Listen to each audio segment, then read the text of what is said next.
So if I go through my comments. First of all, thank you for coming here for this important announcement today with regards to York's local plan to secure jobs and homes for the future. And I would like to thank residents and businesses for engaging fully in the process as set by government. I would like to also thank council staff for their hard work and dedication in getting the local plan to this stage at a speed which is almost as quick as I would have liked. York is one of the greatest cities in the world to live and work. Our unemployment is less than the regional and national average. Education attainment is high.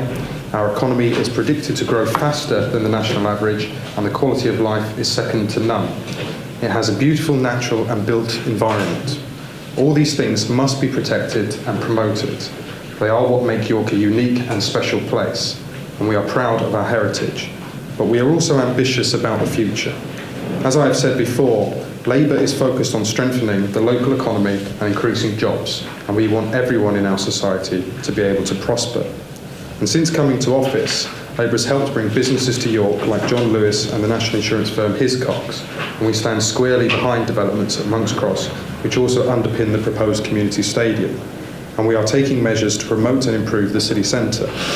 York Labour, in partnership with business, has helped York return to pre-recession levels of high economic output and low unemployment far faster than most other cities in the country. We are now below technical full employment, and under my leadership, Labour is striving for absolute full employment. However, despite being proud in reducing the number of children living in workless households by 40%, we are not seeing returns to pre-recession levels of family income. This is because of the growing cost of living crisis and the growth in part-time and zero-hour contract work. Therefore, Labour's focus is increasingly about well-paid employment, high-value jobs which pay above the living wage. The local plan tries to address this. But despite undoubted economic successes, York has a very specific and acute problem. The homes crisis started before Labour came to office, but has continued during these tough times. This crisis has been covered very well throughout the Press Stamp Out Poverty campaign, and the press have rightly demanded action. The average house price in York in 2011 was 6.8 times the average income, much higher than the regional average. It is estimated that in order to afford a mortgage for a house in the cheapest 25% of those sold, you need a household income of over £58,000, well over twice the median average income. Rents are also expensive. The Valuation Office put the average rent for a bedsit in York in December 2011 at over £100 a week. A widely used indicator says that housing costs should not amount to more than 25% of a household's gross income. However, in York, even a typical one-bedroom property costs about £124 per week, meaning that someone would need an income of just under £26,000 per year to afford this. That's £6,000 a year more than the median average household income for people who rent. It would be an easy politician's answer to say that this is nothing new, that somehow these problems can be wished away, but let's not kid ourselves, the situation is getting worse. I previously said that in 2010-11, City of York Council gave support and advice on housing issues to 1,900 people, and there has been an increase in the number of people needing help since then. The housing charity Shelter published a report indicating that York has seen the least affordable rents in Yorkshire and Humber, more on a par with the southeast of England. Conservative and Liberal Democrat national welfare reforms are making a bad situation worse. Many people who rent are also being hit by the government's new rules on housing benefit. Residents are not only losing hope of owning their own home, they are even losing hope of renting. We've announced some funding to build new council houses and to expand existing properties to help families in overcrowded conditions. Furthermore, this has been seen a dramatic increase in the number of planning consents granted for homes. Last year we saw a doubling of planning permissions granted for homes and a five-fold increase on housing developments completed due to our Get York building programme. We are seeing a resurgence in brownfield development, most notably the Bonding Warehouse and Terrace. But as the York Labour Party has been running a campaign for more affordable housing, residents have told us of their fears. They've said we've given up hope of ever being able to afford to buy. As someone who comes from the generation priced out of the housing market, as well as a local councillor who hears the housing concerns of residents week in and week out, I know that sentiment only too well. Another comment was, York is a great place to live, and that is exploited somewhat, making it unaffordable even to those like me who work 2 jobs. Another person told us, there is little property I can afford in York, even if I could raise the deposit. Instead I'm renting, and even this is costly in York, with few properties available below £500 a month. Labour was elected in May 2011 with a manifesto that pledged to deliver more affordable housing with consultation. It is wrong that people who were born and raised in York cannot afford their own homes. New house building projects will support the local building trade and will be carried out in full consultation with residents. Through the first round of extensive citywide engagement on the draft local plan, we received over 14,000 representations, which is the largest amount of responses ever received during a council engagement process. We've now finalised the targeted further sites consultation, which asks for views on potential new sites and boundary changes on some of the sites originally identified. And I can today reveal that we received over 4,500 responses during this further engagement. Can I please reiterate my thanks to residents and businesses for being so involved and having their voices heard. These representations were taken seriously, listened to, analysed, and changes have been made to the draft local plan as a result. As a result of these representations, including that of the Green Party, I can announce the number of new homes being proposed is now 996 homes a year, and this is a reduction from 1,090. This means the total number of homes being proposed is reduced by 5,000 to 17,000. This figure is within the scope of the evidence base and follows government guidance. This number also reflects recent progress we are making in getting brownfield sites developed. These new homes will be privately owned, privately rented, social housing and council housing. In order to secure the sustainable and appropriate development that York needs, we are now proposing to reduce densities on the larger sites for homes to ensure greater amounts of open space are included. But as the fastest growing city in the north of England, a priority set by Labour is to create further jobs and increase economic growth. A key driver in meeting this priority is to secure further investment into the city, and the local plan proposals aim to do just that. The local plan includes 20 new employment sites for future development in York, including at the University of York, York Central and Monk's Cross, and 13,500 much-needed new jobs for York residents will be created. Our commitment to jobs and growth in the local plan will underpin York's economy through both construction jobs and stemming the ever-increasing housing element of the cost of living crisis. For every £1 spent on construction, £3 is spent on economic activity. The government has begun to realise what my party has been saying for some time, that the economy will not pick up without investment in construction, investment in infrastructure, and investment in building homes. York's local plan seeks to promote more sustainable and high-quality design of new developments, with good bus and cycling access and lower traffic generation, ensuring there are adequate local community facilities and open spaces. The quality of life for residents is a key concern for us. The proposals outlined in the draft local plan will be opened up to the public for a final 6-week engagement process before it is submitted to the Secretary of State for consideration. I should remind you the previous planning minister made very clear to me, without a local plan for York soon, planning restrictions for York's draft Greenbelt will be lifted and we could well have uncontrolled development across Greenland. To comply with the government's national planning policy framework, we must provide housing supply to the demand we see. This is often what many opposition politicians either do not understand or choose to ignore. We want to see more homes being built, but it's important that this is done in a considered and careful way so as to protect the character and uniqueness of York. Only with a robust local plan will areas that have been considered to be Greenbelt actually be defined and protected. When it is adopted, York's local plan will define York's Greenbelt for the first time and protect Greenland for generations. The local plan protects the beautiful views of the city at points of entry and from the outer ring road. It also looks to protect and enhance our rich collection of historic buildings and monuments and multiple conservation areas. York's local plan will protect that sense of place and our heritage. And what is the alternative? Home ownership being a luxury of the wealthy, rents increasing beyond people's ability to pay, and York people forced to leave their city. Not being able to attract the quality of jobs and investment that the next generation needs. That would not be right. Nick Bowles, the previous planning minister, has observed these plans, and he says there is a moral obligation to try to provide more homes On this, I agree with him. Understandably, some people will say use brownfield sites instead, but York's total brownfield sites cannot accommodate York's current home needs, let alone future need, despite progress being made on their developments. To say use brownfield sites instead is misleading. It would mean worsening the housing shortage, ever higher house prices and rents, and intensification of the homes crisis we face today. To recap, in announcing our consultation on the local plan, we've applied 3 tests. 1. Does it protect the character of our unique city and its environment? 2. Does it support jobs and the economy of the future? 3. Does it secure the future here for York's families? We believe that the plan we are proposing does all these things. And ladies and gentlemen, Labour will not shy away from the tough decisions that York needs. Today is about putting into action my administration's vision for York, proud of our heritage and ambitious for our future, and securing the future for all. Following today's announcement, the draft local plan report will go before the local plan working group on the 22nd of September and then Cabinet on the 25th of September. The papers for this you have in front of you, and the plan will be adopted in 2015. Thank you for listening. And I know that was a bit long.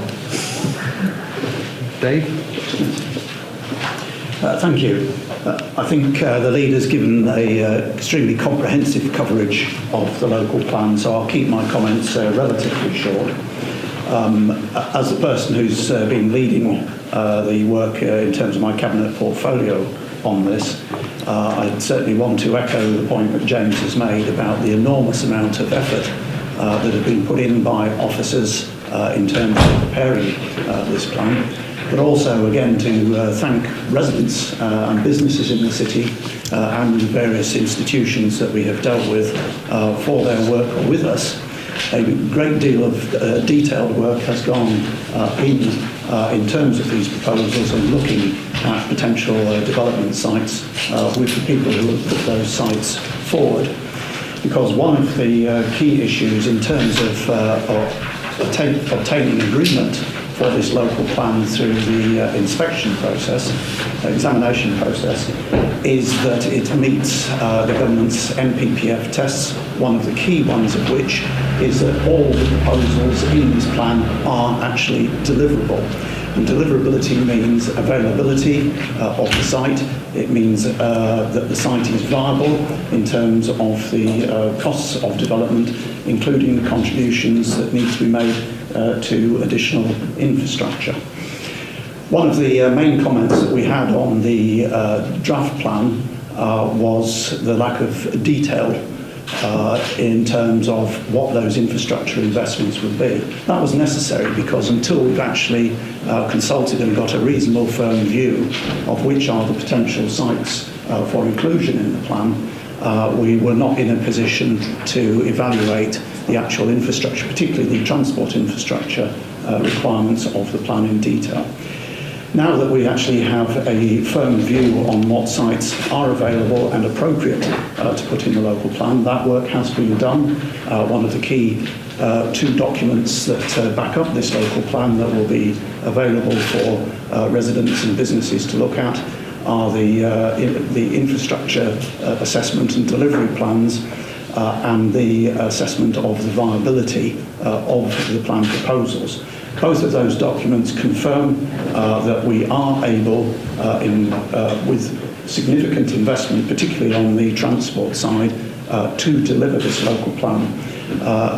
The transport investment requirements amount to about 300 million.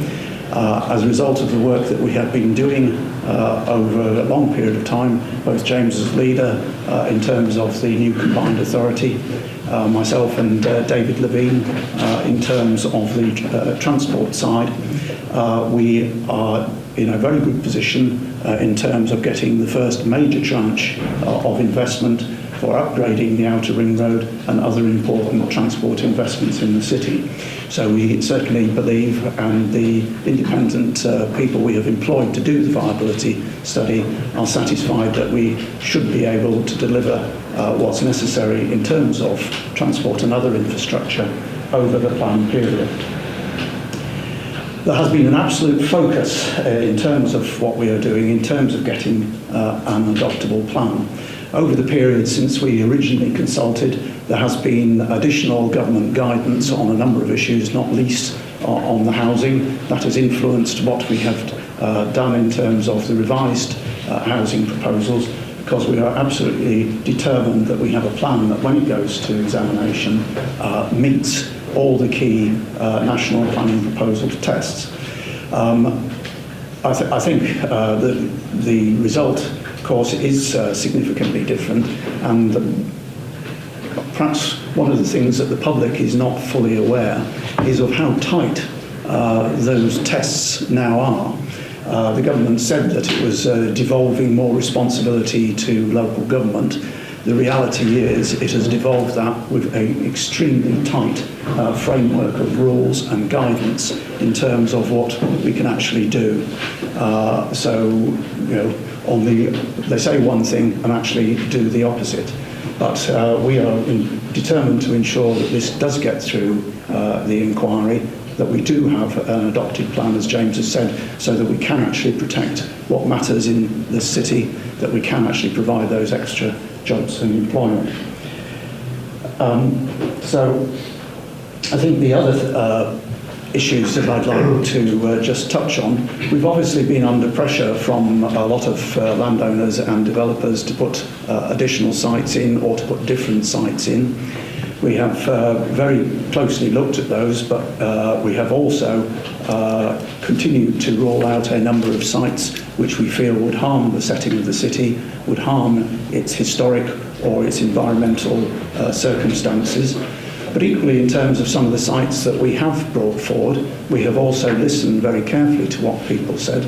So, for instance, if we talk about the Winthorpe site, there are some important areas of conservation interest on the west side of the original plan that we proposed. We have therefore modified these site arrangements to ensure that we have an adequate buffer to protect the important conservation interests. Similarly, if you look at the Moor Lane site, where we've had pressure to allocate all the land down to the Askin Bog SSSI, we have again resisted that because the applicants have not been able to demonstrate that they could safeguard the status and nature of that special site of scientific interest. So, important principles and actions underlie what we have done in terms of putting this plan forward. We were able, at the last round of additional sites consultation, to consult on many of those changes to the layouts of site and the green space arrangements in them, as James has touched on. And we are incorporating those in the final plan. There is also an important additional study, a heritage impact study, that has been undertaken in this last period, that is also part of the open space. York as one of the UK and Europe's finest historic cities, we have a lot to protect. Policies in the plan continue to ensure that we try and protect key settings of the Minster, that we try and control building heights, particularly in the central area and the roofscape of the city, so that we can continue to protect all that is valuable about the heritage that we have received and which we wish to transmit to future generations. One of the things I'm pleased at in terms of the final set of proposals is that in terms of the green belt, we have obviously both the allocated sites for the 15-year plan period, but we have identified a number of safeguarded sites that in effect ensure that without encroaching on the proposed permanent green belt, that there is still scope for future development beyond the plan period. Sufficient to almost achieve a 25-year status for the green belt. I think residents of the city will be very pleased that we are able to give that guarantee. The green belt is very important to a lot of residents and in terms of what it does to protect the setting of the city and of some of the villages around it which have conservation issues. So the fact that we have the potential for a green belt that will last the best part of a quarter of a century, I think is another achievement of what we've managed here. There are also changes in respect of some of the renewable energy policies, reflecting the views that we have received. There is greater emphasis and to potential allocations for solar energy sites in the plan, and a set of policies in terms of wind generation that largely reflect the national guidance. Finally, in terms of the character of the city, obviously the city centre has traditionally been the focus of interest, employment and retail in the city. We continue to have policies to protect the city centre, but also to allow a sensible expansion in terms of a new central business district at the back of the station, which is absolutely key in employment terms. And those policies will hopefully maintain the character of the city centre as well as its function. I think the final point, what James touched on, the issue of brownfields. National planning guidance does not actually have a brownfield first policy, although government ministers have indicated they are supportive of that. We will continue to have a brownfield first policy where we can demonstrate that those sites are viable and deliverable. There is absolutely no point in allocating brownfield sites which cannot demonstrate viability or deliverability. That was the lesson that we had from the previous inspector, that he was not prepared to accept sites in the plan that weren't guaranteed to be delivered. So we have managed to increase the allocations on brownfield site, but we are able to demonstrate that those allocations are viable and deliverable. And as we continue to work in terms of securing external funding for other brownfield sites, we will obviously aim to concentrate on getting those brought forward as quickly as we can. So I haven't touched particularly on the housing and the other issue of contention in terms of our proposals. We have, however, managed to find, hopefully, some more acceptable sites in terms of to the wider population, in terms of providing for Gypsy, Roma, Traveller and Show people who are York residents, the same as everybody else, and who we have, and are probably some of our most disadvantaged residents, and whom we clearly have a moral obligation to ensure that we can accommodate their special housing needs as well as everybody else in this city. But I'll leave more of the detail on that to Tracy. Thank you very much. Thank you, Dave. Thank you, James. As James and Dave have already said, our thanks to officers, residents who have commented on this, and businesses across the city, and also with our neighbouring authorities who, under the duty to cooperate, have helped us come forward with strategies that have helped form our Gypsy, Roma and Traveller strategy, which has been one of the controversial issues of this draft local plan so far. I'm just going to talk about the housing first of all. As you've already heard, housing in York is very expensive, and we're very keen to make sure that people can afford to live in York. We need new houses, we need new affordable houses, social houses, council houses, but we also need houses that people can live in. And what we know in this city and across the country is many houses aren't built of the type that people in the future are going to need to live in. We have a growing older population that is staying longer in their own homes, but with more complex health issues as they become older. We need to make sure we have the right sort of housing that is what is classed as designed for living, and homes in the future will be able to address some of those needs. Also, we know that through the benefit changes of the current Conservative Liberal Democrat government, people need smaller houses. There are people who are not allowed the housing benefit for several reasons, but we also know that many people living in the private rented sector in York who are actually working in York can't afford to live in that sector and are actually having to receive housing benefit. So this is another reason why we need more affordable housing in the city. If I go on to the issue of the Gypsy, Roma and Traveller and the Show People sites, There's a lot of probably misunderstanding over this, and as we have heard that they are one of our most disadvantaged communities and some of our oldest communities in the city also. We do have under government legislation we do have to actually provide sites for people, and we actually have to name those sites. So working with landowners and listening to concerns, we have provided in this draft local plan those sites.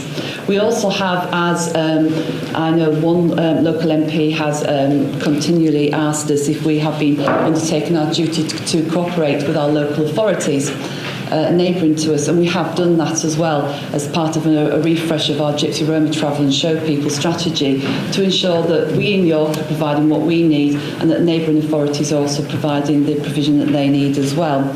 So there is quite a lot in this. I'm sure there's going to be lots of questions. I know James and Dave have covered a lot of the issues, but I think I'll leave mine at that. Thank you. All up for questions now. Who wants to start? Who wants to be the brave person? Yes? I'm Jerry from Radio York. I noticed in the notes as well, it said that hoping that 13,500 jobs will be created over the lifespan of the plan. Now, first of all, what is that time scale? And secondly, how? Yeah. Do you want to outline the time spans? Because obviously there's the first 15 years and then beyond. All right. I've never seen a proper pass of that. Talking about 2030 in terms of that's correct.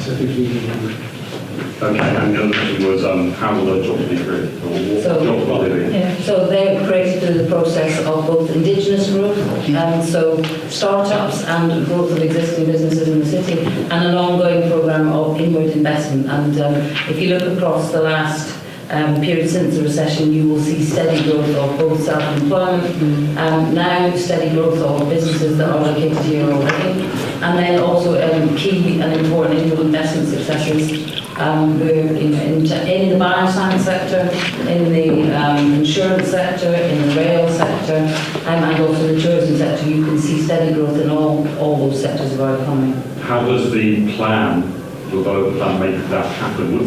So it provides the employment land on which these businesses would be based. And one of the issues that we have as a city is we have suppressed demand for Grade A office accommodation. I think some of our colleagues here from the Chamber, and I attended a lunch last week at which a number of people were saying actually that's one of the things that's holding the growth back, is there is a demand for more better quality office accommodation, and this plan provides allocated spaces in which that could be built.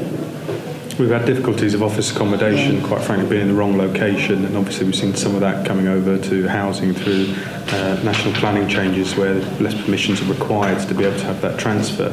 But as Kirsten outlined, the land sites are allocated for new businesses, either start-ups or those to come in, but also for that growth of existing businesses. And some of those businesses will move around the city as they expand. We have traditionally had a problem in the city over medium-sized sites as well. We have a large growth over the last few years in the number of startups and good business survival rates, but when they start to become medium-sized, they can't find the office space in the location that they want, and so sometimes we're seeing those businesses relocate to either Leeds or London or other places. And interestingly, when they get really big, we often then see them try and come back and find the Grade A office stock, which comes back to that issue. But at the same time, we don't want those businesses leaving in the first place. We want them to stay. I was recently seeing a business that's gone into the bonding warehouse called Anaplan. It's set up by a York guy. It does IT business support. It's now got its headquarters in San Francisco. It's turning over lots and lots a year. I think it's something like $101 million a year US. And they've now set up an office in York in the bonding warehouse, employing 40 people on good wages. And it's partly that drawback that we wanted. James, what do you say to the people who've objected, particularly in the outlying villages, that they say the plans are disproportionate, and although we've talked about preserving the character of the city centre, it will damage or destroy the characters of those individual villages. How do you counter that charge? Well, what we've done is we've actually ensured strengthening protection around the green wedges and spaces for separation between settlements. We've clearly taken on board some of those views that have been expressed, with regards to the housing numbers, because clearly there has been a reduction from our previous draft. But also at the same time, there is that constant argument nationally over where is housing going to be placed. You know, people want more housing. I don't think anyone says really they don't, but they don't want it built next to them, and that's a national problem. But we have a guidance and framework from government saying that this is the approach you have to take to be able to deal with your housing needs. And being that we're an attractive city and a place people want to live and work, that demand is there, and there's pent-up demand from us not allowing and not promoting the housing numbers that have been required over successive years. So we have that backlog mixed with the demand that's required for the future, as well as the economic growth. We clearly take on board, you know, those views that are expressed from people saying, you know, we are concerned about housing numbers and so on. But also, I would put back to those people, and I have done in public meetings, where are their children going to live? Where are they going to be? Because there are people that are born here, brought up here, who are having to leave the city because they can't afford to live here. And this is why you end up with rural areas sometimes becoming more and more of an older demographic. Younger people can't afford to move in there, and then public services go down. And we don't want York to be a city of decline, and I don't think anyone else should either. And we want to have a prosperous and a thriving city. And we also need to take in that difference that's happening with our demographic in terms of the growth of older people and young people that's happening at the same time. I mean, if I could just expand on that. I mean, the birth rates between 2002 and 12 show an increase. The death rates are showing a decrease. So we have more people living longer in the city. We have more children coming through who in 10 to 15 years' time are going to need homes. And at the same time, we will need more people in employment to provide the services because the demographics of the city is getting older. So, you know, that's part of the explanation as well. And you know, as James has said, we've explained this to people individually and in meetings, that it's not just about houses, there is the facts behind that. I think the other point that does need to be made is actually, if you look at the housing allocations to most of the smaller villages are actually pretty modest.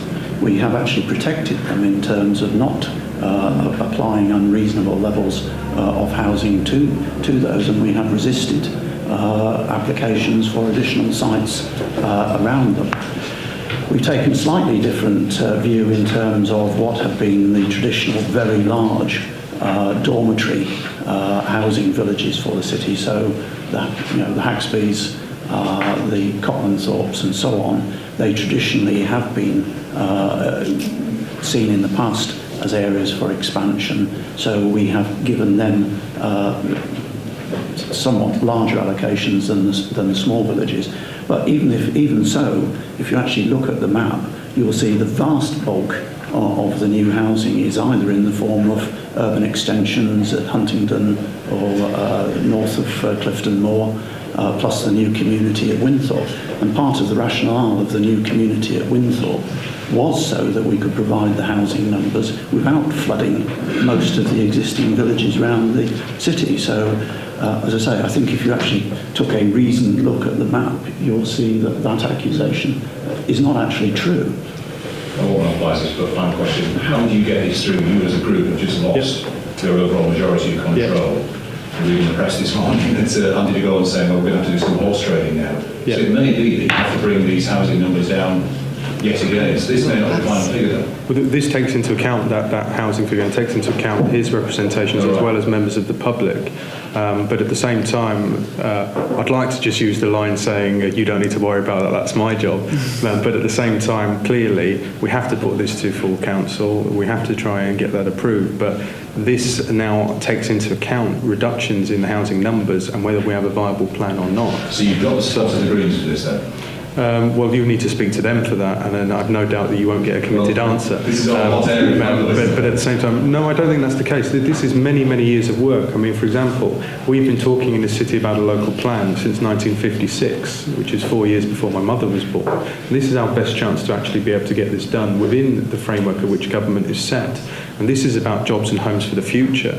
And if people want to play political games over that and to try and frustrate and stop, fine, but it doesn't add any protection to those green spaces. In fact, it makes them more of an opportunity for developments that we have a lack of control over. And I'd like to think that we as politicians can have a mature conversation about making sure that this plan goes through. But as I say, that's up to me to worry about, to be able to get that through. You take my point. It was easier clear when you had a little majority to get your plans through.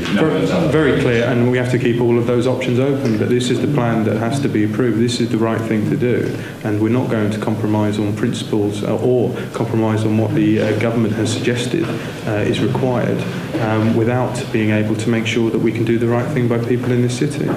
And I think that's the point, this has to meet government requirements. If it doesn't fulfil the statutory requirements of government, it will be failed by government. So the opposition could come up with whatever figures they are coming up with, and the plan would fail at inspection. The government have set very tight guidelines of what we have to present, not just us, councils across the country. Can I just nail something down? Is this the first local plan that York has had? Is that what you're saying? Is the first one? I don't know why I think it's had one. Since 1956. We haven't managed to be able to get a local plan through over a long period of time, as I understand it, because it was clearly started long before I was born. I do like to joke and say Dave was involved in the first draft. Okay. But at the same time, we've had a situation where either the government legislation has changed, or the council has changed its view and so on, and we haven't managed to be able to get it through. And a lot of money has been spent on it, a lot of taxpayers' money. And there's been a lot of input from people all across the city. And that evidence base still exists. So when the LDF core strategy had to be withdrawn, because it was clear the housing trajectory didn't stack up, over-reliance on brownfield sites, new government guidance, and also issues with the retail strategy that we had, we therefore had the evidence base over what's required. What frustrates me, and I won't say which council officer this was, but when the evidence base was suggested in front of us over what's required, we were then asked, well, therefore, what approach do you want to take? And we said, well, we have to satisfy the evidence requirement, otherwise you don't end up with a local plan. And I remember it being described as that's incredibly controversial. And I said, well, I don't understand why, because that's what's required. The point is we haven't had politicians in this city that have managed to be in a position with the will at the same time to be able to get this done. And this is our chance to be able to do this. And I also have been very clear to officers that if and when this is deposited to government, and if government then says this is not the plan that's required, then it will be my recommendation that we hand over control of our planning function over to government, and they can decide it. Because we have done this since 1956, and I'm not willing to do it any longer. This is the plan that's required, and if they want to, they can decide. But I'd like to think that they will accept the recommendations here, because it meets the tests that are required in the evidence base, as well as the views of the public, and as I said, the Green Party in terms of reductions in housing numbers. Excuse us from there, Councillor. Yeah, no problem. Sorry, disruption. That's all right. Yes. Yeah, I was going to say, what do you think will be the consequences for the city if this local plan is not through? I think if the local plan was not accepted by government or didn't go through for one reason or another, we would end up in a situation whereby we wouldn't have a defined green belt. You wouldn't be able to stop developments within those green sites, so therefore you potentially have an increased amount of development compared to what we are suggesting. Which would lead to a possible free-for-all. I think we would also end up with concerns of confidence in our economy and our ability to be able to plan for the future. Some businesses, well, Susie can speak for herself, but I assume would say, is this a place they can invest in? Is this a place they should continue to invest in? And that will obviously affect employment rates and affect the very livelihoods of a lot of our residents.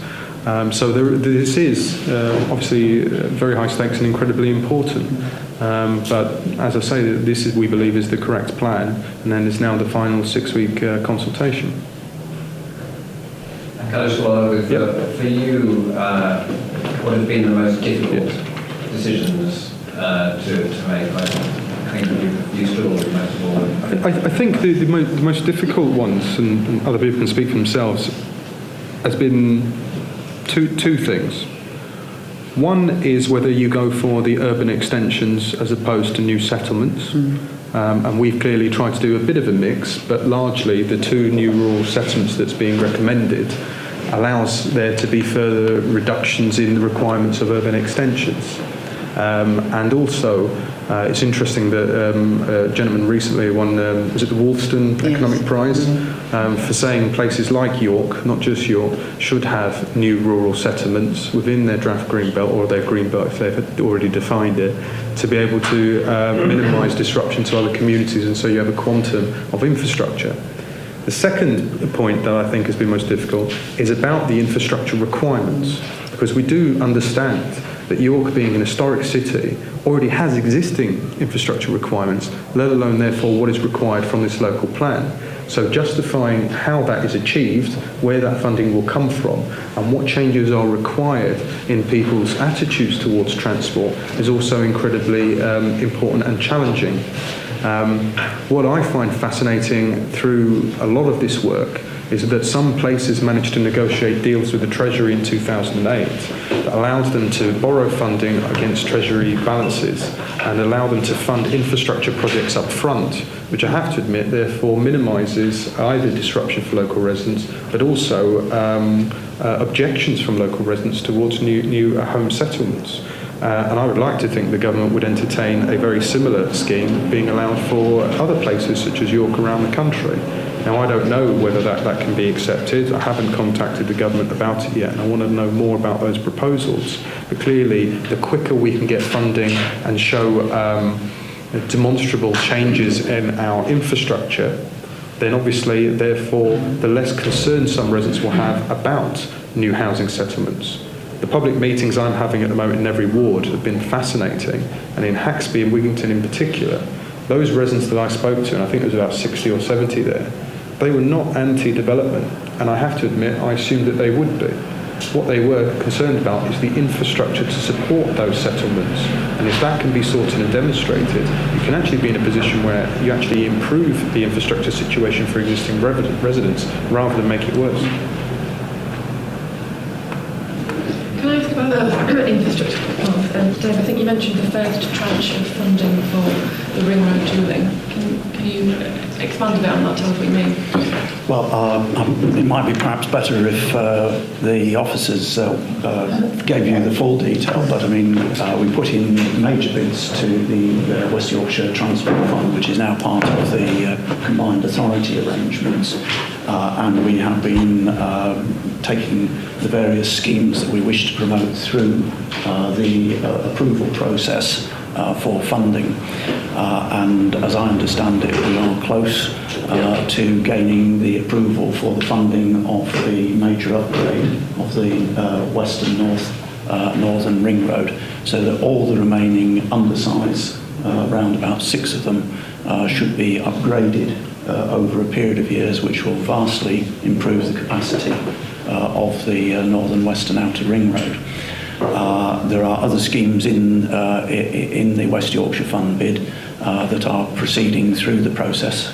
But as I say, as I do not cover transport anymore, I'll rely on officers to give you the more accurate. I think that there are a number of projects in that, and as Councillor Merritt said, we don't have the outcome of the bidding process yet, so it's a little bit premature to say exactly where we are, but we're getting very good feedback on the likelihood of getting that investment. That's a really important stepping stone in getting particularly the Northern Ring Road into much better shape before we start seeing developments. The council's got a very good record of winning that kind of money, I would say, going back over many years. And that's an important part of our strategy for funding all the infrastructure. The second part of that strategy is, of course, developers pay a contribution to infrastructure, and we will continue to negotiate tough on those requirements of developers. And an important part of that is not only transport but housing, and to generate the kind of developments which meet the aspirations that members have set out, that local people continue to be able to live in York. And that's also an important part of those discussions with developers. I think the third point that's important to make in relation to infrastructure is that we know investors want to come to York. I spend quite a bit of time with people saying, well, we want to get on with it. We want to find ways to invest in the city. So we know that there is significant interest in those opportunities to invest in infrastructure from both the public sector and the private sector. So we feel confident that in the infrastructure delivery plan starting, but by no means restricted to the major issues in the Ring, we will deliver those in the life of the plan in a way which facilitates the growth, doesn't lag behind it.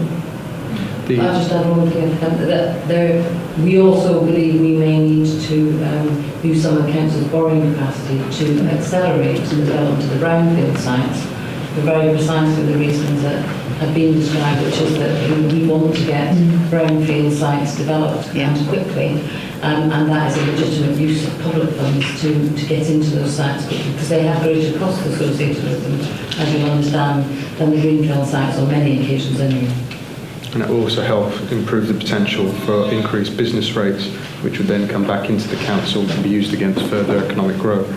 But in terms of the investments we're trying to get through the West Yorkshire Combined Authority, what has slightly held up some of that work is the government's announcement on the monies that was devolved was £1 billion over 20 years as opposed to £1 billion over 10. And so in which case clearly there has to therefore be a framework over which of the projects go forward in the timescales that we were originally talking about and which ones are delayed.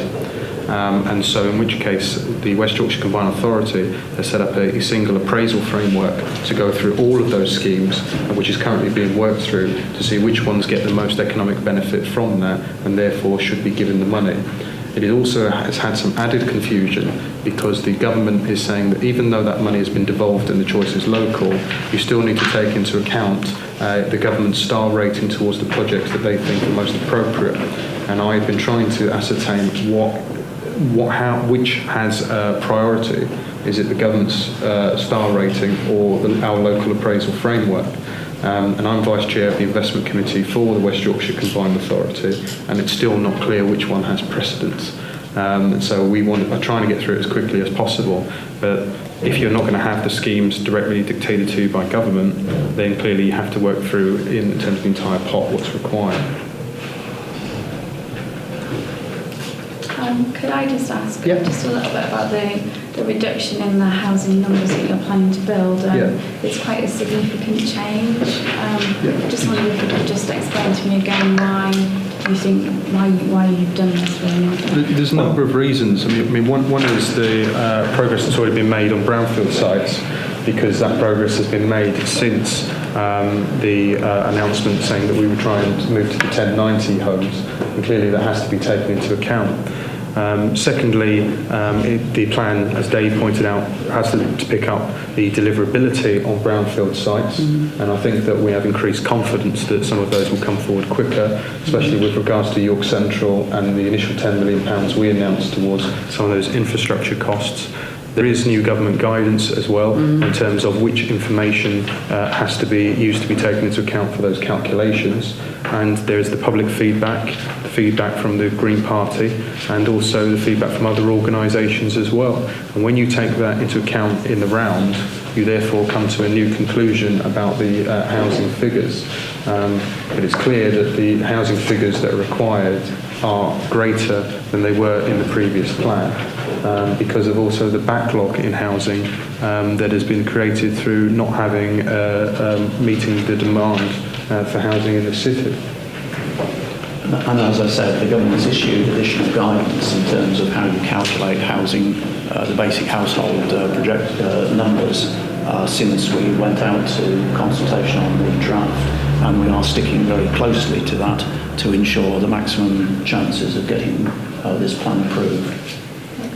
Are you looking at, it's obviously being reported in the New York Press about the possibility of an alliance with the Green Party? Is that something that you're considering? I can give you a separate interview on that, but rather talk about the local plan at the moment, because that's what we're here for.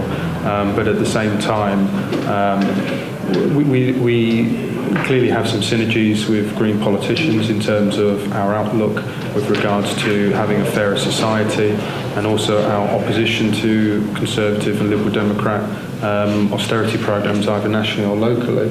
But at the same time, there has to be discussions between all political parties about which policies we agree on and which ones we don't. Go on. Can I just go back to the local plan? Yep. Just about the greenfield sites, I think you mentioned that you're keen to redevelop brownfield sites. Yeah. But can you explain to me sort of what percentage would be greenfield sites, and is it a reduction on the previous proposals? Sure. Do you want to point that out? I'm not clear on understanding the question. You're asking what percentage was greenfield? Yeah. What percentage of the homes are being built on greenfield sites? I'm not sure what the answer exactly is. Percentage of the land. It's around about 80%. Sorry. About 80% of the homes will be on greenfield sites. Did you say 80? 80.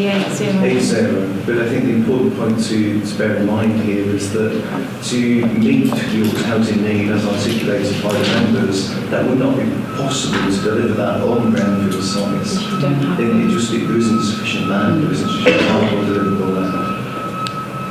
This has been partly my challenge to, in particular, the Conservatives, who are saying that they're now back 800 homes, which they had an opportunity to vote for in June 2011. They voted against, which clearly the planning inspector didn't feel that plan was appropriate, and therefore it was obviously withdrawn.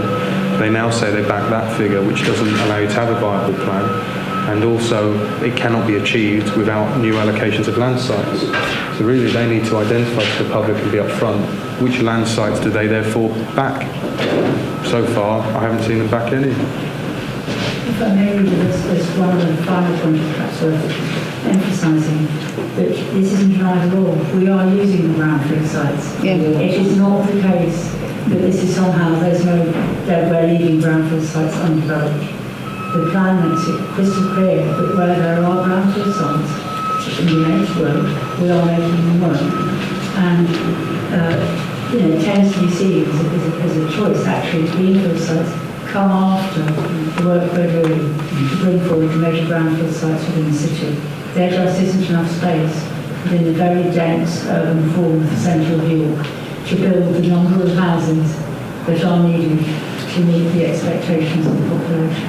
And I think with the regulations, we have to have a 5-year deliverability. The flooring suggesting back in 2007 that many thousands of homes could go on York Central has been proven to be flawed, because we are now in 2014 and the proposed 3,500 homes are not on there because that site is not deliverable. And in that timescale. Yeah, in that timescale. And now the rules on deliverability are even tighter than they were in previous government legislation to bring the plans forward. The government recently said, as Trace pointed out, 5-year land supply for housing. I think they said we had 4 years, was it? Yeah.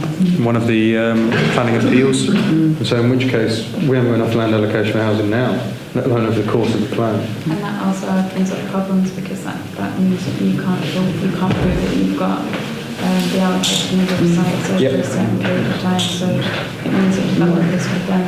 You fail that. James, Kirsten's already mentioned that our members have been telling us that they're concerned about the lack of allocation for employment in the local plan. You mentioned 20-year employment sites as part of this latest phase of the development of the plan. Can you put some metrics behind that? Sure. In terms of sizes of sites or term of extra allocation that we're now looking at? Just before, I know Dave wants to say something, and I know officers will have the figures and give them time to find it, but in terms of 2 sites I'd like to talk about in particular, one is land allocated for expansion of the university, and another area is about the expansion of the science park. And I think those take into account what your members have been largely saying about employment sites being in the wrong location, because the innovation and the site for the new startup is largely around that locality. And what we were looking at before we went to consultation was employment sites in different locations which didn't satisfy that requirement. But Dave and then officers. Compared with the original consultation draft, the additional sites are the land at Hull Road, which is a potential expansion of the science park, and that is 16,000 square metres. The land south of the designer outlet, which is 23,500 square metres. We have provided additional land south of Elvington Airfield Business Park. That's another 30.4 thousand square metres.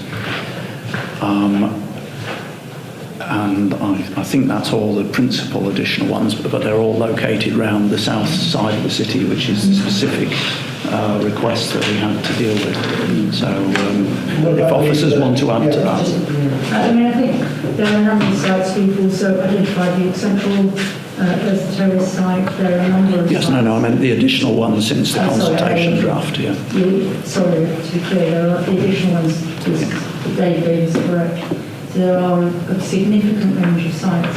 I would pick up on two specific points we tried to address. One is the point we've already talked about, is the shortage of grade A space in the centre of the city, and we've absolutely heard that conversation.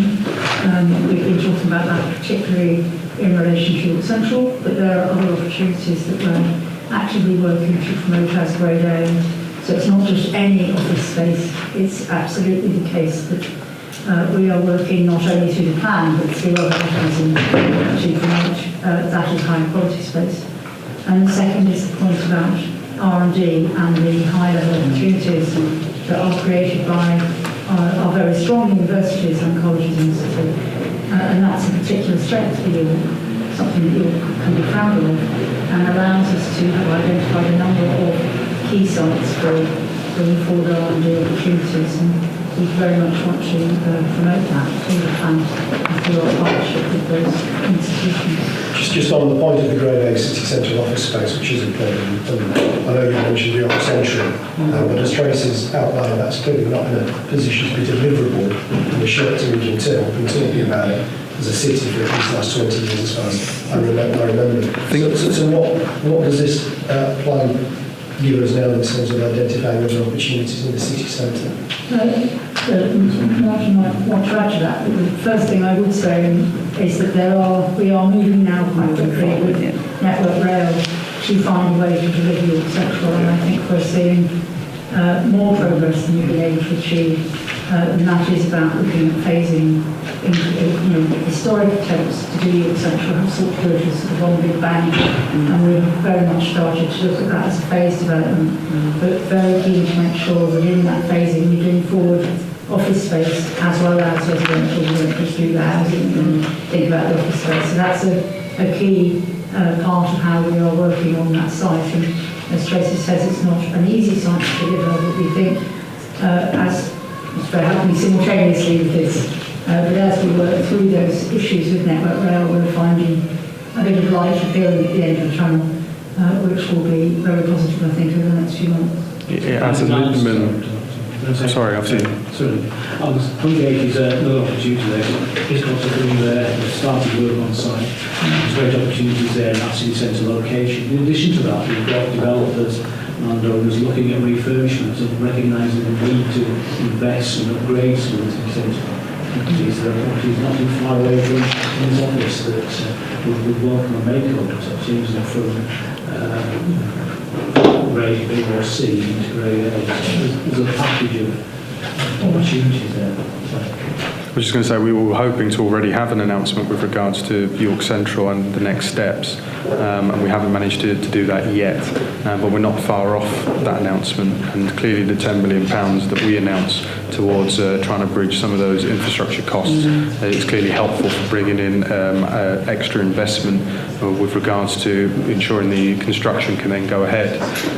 But it is important to say that the local plan We definitely want York Central to be developed, and it will be developed.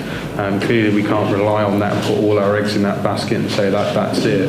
But it will be developed. But what will happen, no doubt, is after you guys will go back and then write stories or put them on the radio, there will be opposition politicians that will then say, actually, everything should be on York Central. Why hasn't the council done this? Why haven't the council done that? And actually, we have been. I've been very involved in this since being leader of the opposition, let alone beyond that. But there are big infrastructure costs which are larger pots of money than is available through local enterprise partnerships. And I've had direct conversations with ministers about trying to secure that funding, even through TIF funding or through other means, and none of them have come to any fruition from government. So really we have to then look and say, well, what can we do ourselves? What can we do with partners? And what can we do with the private sector? And so that's where our focus has largely been, rather than simply asking government to get on with it, because we didn't have confidence it would come forward. And soon we will be able to give you more details about that site. But even with that site developed, you still need more sites. And so in which case it comes back to, well, where are they going to be? The debate on the local plan has always, and always should have been, about how many development sites, employment and homes, what is your ambition around that, and therefore where are they going to be? And until the conversation is in that realm, you can't really get in the position of having a mature conversation about the local plan, because it ends up being about all or nothing. And that's not what this is about at all, and never was. Can I ask, yeah. You spoke about the affordability issue, which is key, I think, to a lot of people's How confident are you that if this goes through, you'll become an affordable city for the residents of the It would become more affordable. I wouldn't say it would be affordable as I would see it, or as many residents would see it. It is about the economics with regards to supply and demand. Unless you begin to satisfy the demand that's there, then simply the price will increase all the time, because we have constrained housing supply and a limited resource. And that is partly exacerbated by student accommodation, but it is not created because of student accommodation, because that problem exists regardless. So in which case, the only way you're going to be in a position where house prices fall, which is sometimes the concern of residents near some of these proposed settlements, is you satisfy fully the demand for housing. I don't think that can be fully supplied. This is an attractive city and people are always going to want to live here. So I can't see house prices falling, but what I can see is house prices not rising as fast as they have been because of an increased supply. And if wages then increase, as recently the Bank of England has said they will do from next year, then in which case the chances of buying your own home or even being able to rent at an affordable price becomes that much more attainable. And that is the premise for a lot of what we're trying to do. We've also got affordability levels, the affordability percentages in the developments. There is. I mean, clearly, if you're saying on developments we want as a minimum 25% affordable housing on brownfield sites and 35% on greenfield, then if you increase the supply of those development sites that are possible, then in which case, obviously through negotiation and all the rest of it, you do get also more affordable housing. I mean, this is an opportunity for us as a council to increase council housing supply by a significant number. Because if not, where are they going to go? And we do recognise that although there is an argument about buying properties in the city and having them as council housing stock, it is cheaper to be able for us to be able to build them, although you don't get them as quickly, to be able to then have a greater amount of them. The frustrating thing is through the right to buy, we then lose those homes and then people can get a discount on them, but we can't change national legislation. We can only just try and do our best within the framework that we're given. We also make sure with our affordable, our own council homes particularly, and working in partnership with housing associations, that we get the best environmental code levels for those homes, because it's not just about renting the home, it's also about running the home. And if you move to code 4 or even zero carbon, you can save hundreds of thousands of pounds a year on utility bills. So it's not just about the home it's about living in the home, which is an important aspect of it. Can you explain the political process after the consultation? It will, I believe, go through full council at some point. Full council by the end of the year. I'm not sure the exact date. The arrangement is we go out to consultation, we receive the responses, and then officers prepare a report that goes to council recommending the submission, and that's when. I'm asking really because that full council meeting will presumably fall after the 18th of October, when your by-election is. 16th. Yeah, beg your pardon. And if you... will that dictate whether or not you can get this plan through? No, that won't. It depends on what happens in the view of the council is anyway. It's not going to be dependent on that by-election. It's going to be dependent on whether people feel in the council that this is the right thing to do and the right time to do it. And clearly there will be differing views around that, as there have been for some time. But as I say, a lot of work has gone into this, a lot of public money. There is a lot of risk of not having a local plan through, reputationally as well as with investment, and also there are issues over protection of green land through the National Planning Policy Framework without a defined green belt. And I would like to think that politicians can take a mature look at that and those risks and therefore come to some conclusions themselves. But clearly we have a number of independents, we have a number of Liberal Democrats, Conservatives, Greens and Labour. And so I think there are a variety of views that will end up being expressed near that time. But to be fair, they need time to digest this information just as the public has. We've literally just announced it. Are you confident? I'm always confident, but whether that's misplaced or not is another thing. I think there's a growing recognition, across the piece that we absolutely have to get a plan in place.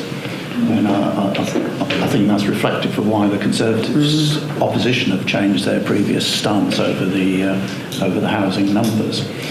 And just coming back to the question, what if we don't?